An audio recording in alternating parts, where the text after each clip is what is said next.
इस वक्त की बड़ी खबर सामने आ रही है। क्षेत्र में अवैध शराब बिक्री के मामले को लेकर रायपुर जिला खरोरा क्षेत्र के ग्रामीणों ने थाना का घेराव किया है। आपको बता दें कि खरोरा क्षेत्र के ग्रामीणों ने भाजपा की बैनर तले रैली निकालकर थाना का घेराव किया है। प्रदर्शनकारियों का आरोप है कि पुलिस प्रशासन के संरक्षण में अवैध शराब की बिक्री बड़े पैमाने पर किया जा रहा है। सैकड़ों की संख्या में ग्रामीणों ने थाना का घेराव कर अवैध शराब के कारोबार पर रोक लगाने की मांग की है। तिलदा नेवरा से अजय नेताम की रिपोर्ट।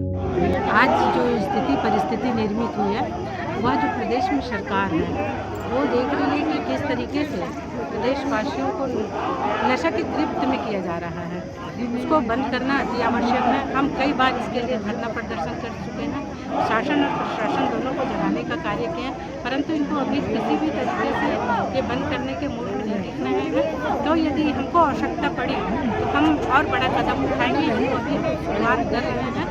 बाकी हमारी जो मातृशक्ति है वो इस शासन और प्रशासन दोनों से बहुत हाथ हुई है, क्योंकि इन्होंने वादा किया था कि हम नशाबंदी करके दिखाएंगे, परंतु ये अपने वादा को पूरा नहीं करते। लगातार कई बार थानों में शिकायत करने के बाद भी प्रत्येक ग्राम में नशे का अवैध कारोबार थाने के संरक्षण में चल रहा है, ऐसा हम सबका आरोप है। और उसी की चेतावनी देने आज हम सब एकत्रित हुए हैं, आए हैं।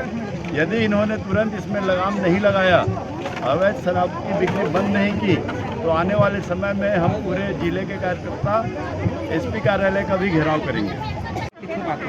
मैं अभिलेष कश्यप, जिलाध्यक्ष भारतीय जनता पार्टी रायपुर ग्रामीण जिला। आज हम सब हमारे जिले के अंतर्गत घरसीवा विधानसभा के खरोरा क्षेत्र के सभी गांव के सरपंच, जनप्रतिनिधिगण जो अवैध शराब की बिक्री हो रही है और आज यहाँ पर थाना का घेराव किया जा रहा है, ज्ञापन दिया जा रहा है और थाना प्रभारी को इसके लिए जिम्मेदार ठहराया जा रहा है। सर, आप थाना पर क्या कहेंगे?